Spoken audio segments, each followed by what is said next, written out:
3 قسم کی دعائیں مستجابات ہیں، قبول کر لی گئی ہیں، ان میں شک ہے ہی نہیں کہ وہ رد ہوں۔ 3 قسم کی دعائیں نبی اکرم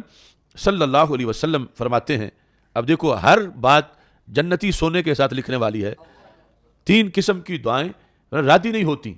کون سی؟ دعوت الوالد لولدہ، والد کی اپنے ولد کے لیے دعا، والد کی اپنے ولد کے لیے دعا۔ والد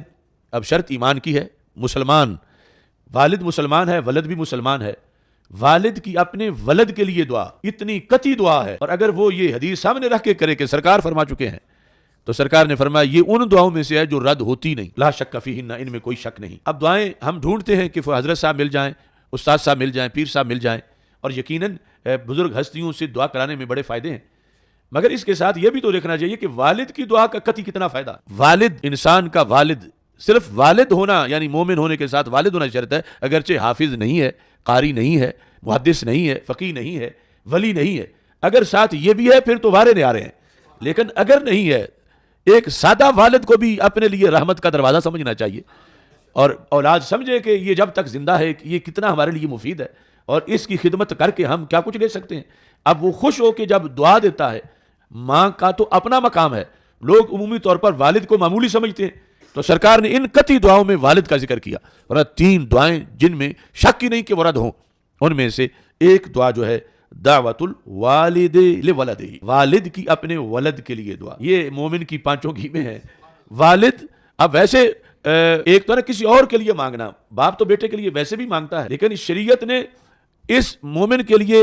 گھر میں ہی سب کچھ رکھا ہے۔ باہر کے مواقع تو علیحدہ ہیں کہ گیا ہے حرم شریف میں، گیا ہے مسجد نبوی شریف میں، یہ دعا جا کے مانگ رہا ہے، لیکن اس کے گھر کے اندر بھی بہت کچھ ہے کہ اپنے ابا جی کے پاس موجود ہے، ابا جی اس کے زندہ ہیں، تو یہ غنیمت سمجھے کہ ابھی اس کے لیے ایک مستقل کوٹا رحمت کا ہے، کہیں یہ دروازہ بند نہ ہو جائے قبل اس کے کہ وہ گھڑی آئے، تو یہ اپنے ابا جی کو راضی رکھے، ان کی دعائیں نکلتی رہیں اور وہ یقیناً قبول ہوتی رہیں۔ تو دعوت الوالد لولدہ۔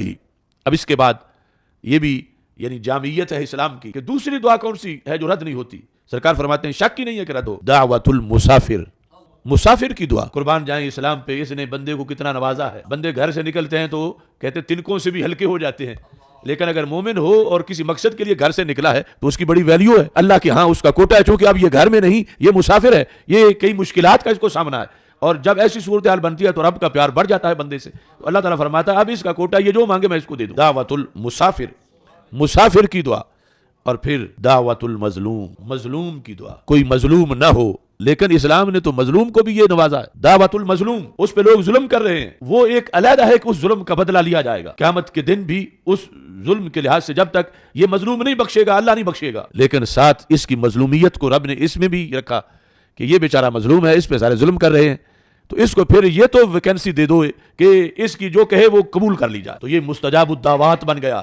ایک وہ ہے جو زمانے کا ولی ہے، غوث ہے، پارشاہ ہے، اور مستجاب الدعوات ہے کہ اس کی دعا قبول ہوتی ہے، اس نے پارسائی بڑی کی ہے، اور یہ بیچارہ عام سا بندہ ہے مگر ایمرجنسی مظلوم ہو گیا ہے،